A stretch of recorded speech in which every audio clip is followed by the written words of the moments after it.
Alright, there we go. Alright, so episode 3 Woo! Of New Hampshire Horror Freaks. Another week of awesomeness. I'm going to apologize to you guys ahead of time, or actually, it is kind of late, I suppose. We had a bit of technical difficulty with my picks, so I had to change them at last minute. I know I was going to do Prometheus and Metropolis, I apologize. So my picks for this week actually are The Devil's Carnival from 2012, so it's a newer movie, and its predecessor, Repo the Genetic Opera. So we're going to talk about those. Your choices were The Man Who Laughs. Man Who Laughs and Black Swan. Black Swan. Which we did have a little bit of technical difficulty, but thankfully we had seen it, so we knew what the movie was. Our comparison this week is on the original 1979 Piranha to the 2010. The Cheese Factor and the pornographic movie. Yeah, pretty much. Pretty much. And let's start off with our top 5 segment. All right. Since this was my week, I'm going to start first. And our segment was the top 5 B-rate horror films. Not the worst, the best. So I'm going to start off with my list. My number 5 is Killer Clowns from Outer Space. This movie was just funny as hell because you've got these clowns that are aliens, right? They come down and they're here to eat us. And they've got these cool ray guns. They almost look like those bubble guns you had when you were a kid. But when they blast the laser at you, you turn into these cotton candy cocoons and you get like liquefied. And then they have another ray gun that turns you into like popcorn balls. I mean, it's so cheesy. And this movie came out, I want to say in the 70s. I don't really remember for sure. It was during definitely that time where. And I actually just found out, this is a little bit of news for those fans like me who love this movie. I know that a lot of people hate this movie. They are making a number 2 finally. I'm really, really excited. A number 2 to Killer Clowns from Outer Space. I'm so excited. It took them 30 years? It took them like 30 years. So I'm super, super excited. Number 4, and I know that this one has had tons of sequels. I've got a bunch of these films. Number 4 is The Toxic Avenger. And I know a lot of people are going to be like, it's more of a superhero flick, but you know what? Just the gore factor and, again, the nudity and the deaths and everything, it's a horror film. It's a comical superhero horror film. And I love it. I love anything that Troma puts out. I have not seen a bad Troma film yet. Number 3, this is a sci-fi original, and I love this movie. It's super cheesy, and it reminds me a lot of like Roger Corman stuff, like the original Piranha, which we'll talk about later. And that's Sharktopus, which is a Roger Corman film, actually, come to think of it. I love it. Anything where you can have a giant monster is automatically cool in my book, but taking 2 of the most iconic predators of the deep, a great white shark and a giant octopus, and slamming them together into this one menacing creature, fucking awesome. Fucking awesome. Now, what was it? Was it like splicing that they did? Yeah, like they did gene splicing. It was supposed to be a military weapon, but the thing escaped. Yeah, yeah, obviously. It's our government for you. What can you expect? Number 2, and I know that a lot of people are going to say that this is on their guilty pleasure list, Attack of the Killer Tomatoes. The title alone is just hilarious, and you're like, I've got to watch this just for how stupid it sounds. And it is so funny. Anything where you're attacked by killer vegetables, it's awesome. And the fact that they made 3 sequels. What? Yeah, there were 4 of them. And it's hilarious because the main character of number 4, his character name is actually Michael J. Fox. So I thought that was pretty funny. And my all-time number 1 B film, Plan 9 from Outer Space. It was the last film to star Bela Lugosi, and he died halfway through filming the film. So they actually used his chiropractor as a stand-in with a cape draped across his face like this. Funny as hell. Funny as hell. You also had Vampira, who was the first horror hostess long before Elvira. I love Mila Normie, who was Vampira. Unfortunately, she passed away recently, and I never had the opportunity to meet her at any of the horror conventions. I really, really wanted to. Sad. And there's a great documentary, if you guys ever get the chance to check it out, called Vampira. So that's my list. You're up, dude. Okay. Well, we're going to start with number 5. Trolls. Green Blood.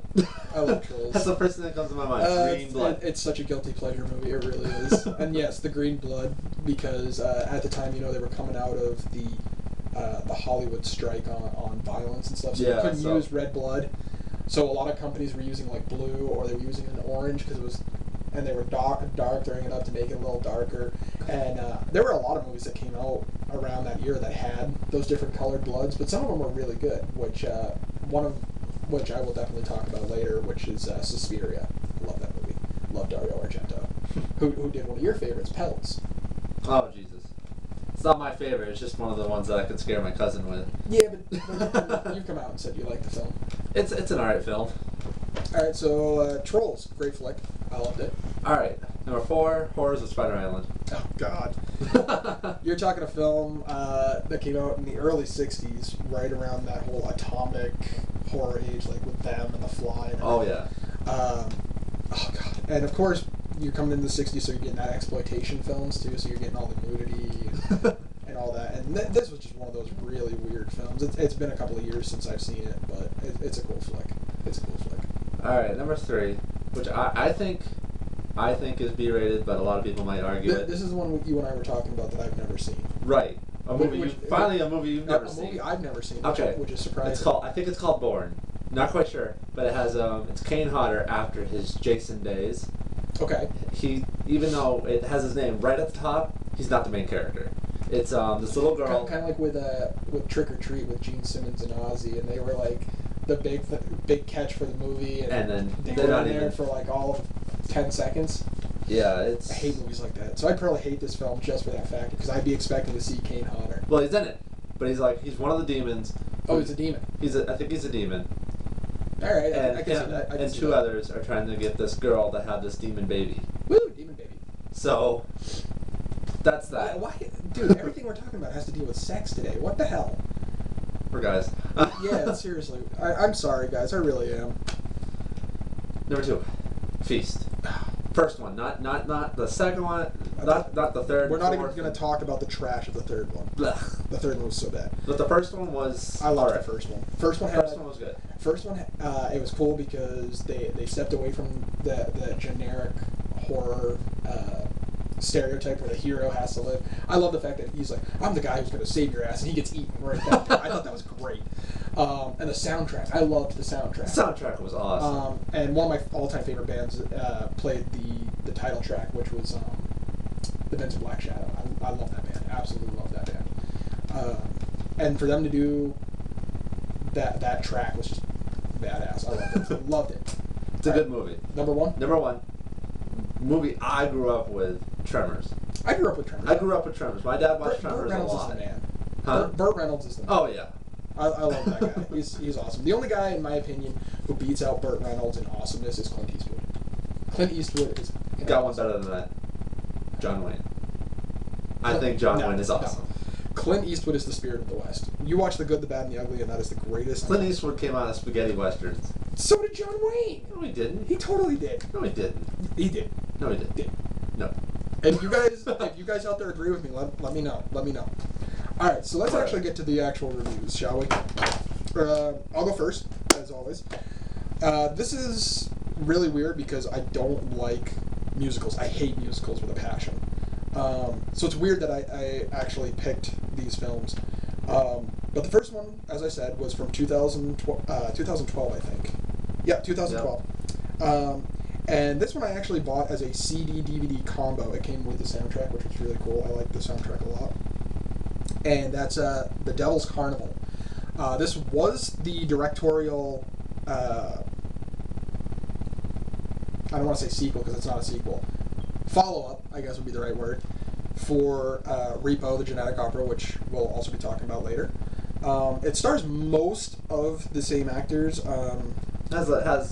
It has Ogre in it from the goth band Skinny Puppy. Right. I'm a huge fan of Skinny Puppy.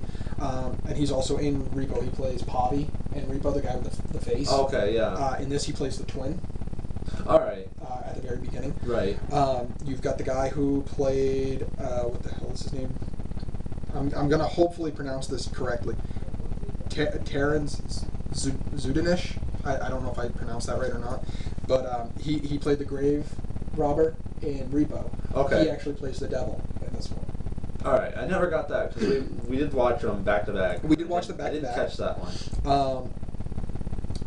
I'm going to tell you guys right now, between these two films, I love Devil's Carnival and I love Repo, but I actually liked Carnival better. I thought the cast was great. Actually, you've got, Sean Patrick Flannery from the Boondock Saints movies. Right. He's in this. Right. I love this movie. I cannot say anything bad about this movie. When I was watching it, because we watched it last night. Yep. When I was watching it, I thought it was a bit strange. It is strange. But I like the fact that it goes off. It takes really dark twists to Aesop's Fables. It does. And I was like, that is pretty freaking awesome. It's very similar. If you're a fan of things like Grimm fairy tales. Yep. Or even anthology stories. I think it's kind of like an old Creep Show or Tales from the Crypt. It's got multiple stories going on, which I really, really like. That's what it is. I love anthology stories. So that's probably why I like Devil's Carnival better than Repo. And like you said, we watched this last night. Right. I've seen the film beforehand, so my rating on this, I really want to give this movie a lot higher because of just how much I like it, but because it's a musical, I've docked a few points. And I'm going to give it a 7 out of 10. Not just because, I mean, I kind of like musicals. Depends on how good it is. Yeah. But I'd probably go the same thing just for the factor of, it was kind of loose pocket, I guess. Like, you had to really keep up with it. If you missed pieces, you'd totally be lost. You'd be very confused. So I'd probably give about the same rating just for the fact that 7 out of 10? If you blinked, you'd lose it. All right, so Devil's Carnival, 7 out of 10 for both of us. All right, you're up, dude. All right, well, we'll start off with the one I actually have the DVD for. Okay. Black Swan, right there. Great flick. Love it. Love this movie. First time I watched it with my cousin. I saw it in the theater, believe it or not. Really? I was lucky enough to see it. Even better in the theater. It was. I went into this movie not knowing anything except that it was a ballet flick, and it was supposedly a horror flick because I had read about it in Fangoria and Horror Hound and all these horror magazines. And like I said, I knew nothing of the film other than that. Well, and I'm not a huge Natalie Portman fan. I don't really think that she's that great. She's got some good movies under her belt, though. I think. But I'll tell you what. When I saw her in this, I was blown away. I thought she was a phenomenal actress. Oh, in this. absolutely great. And there were some really scary scenes. There were some very scary scenes. The one that still haunts my mind today is where she physically turns into the swan, and you could hear the bones and the stretching, and I'm like, oh, that just creeps me out. No, see, the one that grosses me out, and this is a weird one because I don't like watching people mutilate themselves. Yeah, well, like I hate it when you see people like pluck their eyes out or rip teeth out or anything like that. We're gonna get back to that, by the way. It bothers me immensely. But when she's like in the bathroom and she's got that rash on her back and she's plucking the feathers out, that grossed me out. That was pretty gross. I love the scene, and this was more of a comical value than anything else in this movie. The scene where she's starting to get in the mood and she starts touching herself, and she looks over and her mom is sleeping in the room, and it's like, and while you're watching this, you're like, oh yeah, and you're getting kind of turned on along with her, and then her mom's there, and it's like boner lost. Boner is completely lost. But when my cousin first told me about it, she's kind of a horror freak. Yep, I remember you talking about it. And she told me, she didn't say anything about the horror. She just said it's about this dancer who gets obsessed with this role. She does, and I think she does. I think it's that which is really beginning to twist everything. And so I was like, oh, ballet, woo! Yeah, you know, so I was kind of like that too, but I was like, I kind of want to see this just because I knew that there was some horror aspects to it, and I was exactly like you. I'm like, I'm probably not going to like this. And I do like ballet. I really like all that classical ballet and opera. Not a big fan. I mean, I like opera a bit, but when it comes to ballet, I'm not big into it. But when I watched it, I was totally blown away. I couldn't believe, I physically could not believe what I just saw from the whole movie. My cousin, it was her first time watching it too, but she's heard more than I have. And she didn't understand all of it. So she had to actually watch it again. But the first time around, I understood it, and I was like, yeah, I got it. Whoa. I got it the first time. And like I said, I saw this in the theater. I walked out, and I was completely shocked. I mean, it was just... I came out and I was like, that is the greatest movie of the year. And the fact that it only won Best Actress, I was really kind of shocked me a bit. Yeah, they got a bunch of nominations. They did. They were nominated for Best Picture, and I was really surprised that they didn't. I mean, I don't know if it says... It says Academy Award nominee... Oh, a nominee. Yeah, because at the time when this had come out on DVD, it was only nominated in haven't won anything yet. But I loved this movie. I really, really liked it. It's just a great movie. For me, obviously, I can't say it's a masterpiece. I can't rate it up there with things like Nosferatu, obviously. Oh, no. But at the same time, it's not, at the bottom of my list. I give this movie, I want to give it, again, higher, but I can't just because there's really not a lot of gore. It's more of a psychological horror. And I give it an 8 out of 10. Fair rating, but I'd give it a 9. You give it a 9? Because I'm into that psychological horror. Yeah, you like where they fuck with your mind. Yeah, you like that stuff. And I'm like, I eat that up. So I give it a 9, but okay. It's not like Nosferatu. It's not the best thing ever made, but it's definitely a future classic. I agree. It's a future classic. classic. And I think that, maybe my rating will go up on it more as I watch it more. But I loved it. I thought it was a great, great story. And I don't know. I don't think I want to see a sequel so much. I don't want to see a sequel because it would just ruin it for me. I think so too. So Black Swan standalone, no sequels. No sequel. All right. A good movie. I'm up. And this is another musical made by the same guys that did Devil's Carnival, which we just talked about. This one is called Repo the Genetic Opera. I want to say it came out 2008. Yeah, I was right. I was going to say 2008, 2009. And the thing that I really, really liked about this one is you have Darren Lynn Bousman. Right. Who directed most of the Saw films. And which he's which you and I talked with about. We're both huge fans of Saw. Right. This was a complete different aspect from Saw, though, because Saw was very realistic. It was very, very realistic. They wanted to make it so you would see these kind of things in real life, and it was a very which most of the machines they actually had to have a lot of safety restrictions on. They did, and I'm not gonna lie, I love the Saw films. I have not. They're great movies. I didn't dislike any of them. Repo, though, was much more fantasy-like, I think. Because it was like a dark future.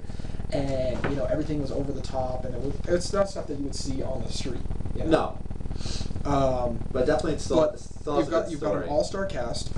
Like I mentioned with that one, it's a lot of the same cast. You've got Ogre, Terrence Zunanich, I think is how it's pronounced.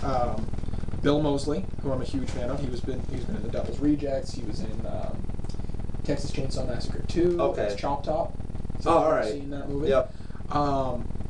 Alexa Vega. That was the one that really surprised me. I honestly could say I don't think I've ever seen a movie where she was a horrible, like it was just a bad movie. Because she's been in some really awesome movies. She did Spy Kids. She was in Spy Kids, which I love Spy Kids. As a kid, I liked the movie a lot. Seeing her in this was really different. Although, the one that she's going to be in recently. What's that? Is Machete Kills, the follow-up to Danny Trejo's Machete flick. No way. Yeah, really? And it's funny because the first time I saw a picture, it was a picture of her in her outfit for the movie. And it points to her face, and it says, was in Spy Kids, and it points to her chest. And this girl, she is stacked. It's surprisingly. She's good. She really wasn't in it wasn't so much in Repo, but it looks like maybe she had a boob job or something. I don't really know. But they're, out there in this. So maybe they just pushed them together and hoped for the best kind of thing. I don't know. But the arrow points and says, not in Spy Kids. And I was like, that's definitely for certain. But yeah, she's in this. Like I said, Ogre from Skinny Puppy. Bill Moseley. I can't think of the guy's name for the life of me. But the older guy? Or the no, not him. The father. Because that's right here, Anthony Stewart Head, who played Giles in the Buffy the Vampire Slayer TV show. No, I thought there was a connection there because I was watching it and I was like, I recognize. I was trying to pick the actors and I'm like, I recognize her from this. I recognize this guy, but him, I was like, I know him, but I can't think of it. Yep, that's him. All right. And he's got a heck of a voice. He's very, very well done. Like I said, I really, really like this film. And it's very much done up as a gothic opera kind of a thing. It is. It's bleak. It's really dark, and even Terrence. I'm not even going to try to pronounce his last name. I'm probably screwing it up horribly. At the end, in his grave robber outfit, he even says goth opera. So I'm like, okay, I can kind of see it. I mean, it's definitely nowhere near like the classic Gothic horrors that I love so much. But it's still a really I really good like movie. this flick. I really do. Just a not little, a lot of gore. twist in Not it. a lot of gore. But I think for this one, the gore would kind of ruin it. I think so too. Because I mean, there was a lot of violence, obviously. Oh, well, yeah. There's hints towards everything from drug abuse to sadistic murder to hell. There was even an incest reference where Pavi wanted Luigi and Amber to have sex. Oh yeah, which I thought was hilarious. I love Ogre. I love the character of Pavi. He's probably my favorite character in this. Like I said, I love Devil's Carnival compared to Repo. So for me, only because of that factor, and again, I don't really like musicals, so I docked points for that. I'm gonna give Repo a 5 out of 10. Now, opposite of you, of course. Yeah. I like Repo a lot more than I like Devil's Carnival. Really? Because it had its twists, its turns. Yeah. Its daddy issues. There were a lot of daddy issues. And the ending kind of blew me away. The ending was definitely different. A bit more than I was thinking this, and then said, "Oh no, this is going to happen." So yeah. I'd honestly give that. I'd give it a 7. I think. 7 out of 10? 7 out of 10. All Because right. it was a really good movie. Hopefully we'll hear you guys' feedback on those. You're up with The Man Who Laughs. The Man Who Laughs, the classic. Unfortunately, neither one of us own the film. I did talk to a couple of friends thinking maybe they'd have one that we could borrow. Unfortunately, nobody seems to have this film. It seems one of those films that you can only see on YouTube. I did happen to find a copy on Amazon. It's just very, very expensive. Oh, I'm sure. It's a very expensive film. But I did watch it on YouTube, which you had mentioned to check that it was on there. It had to be like 15 years since I'd seen the film. It holds up very well. Yeah, I mean, Conrad Veidt. Conrad Veidt, this was really one of his few roles, and I really, really enjoyed him in this. I thought that when you see his pain and his torment in this, it really resonated. Like, I could feel that this guy was so tormented. And for a silent film, of course, you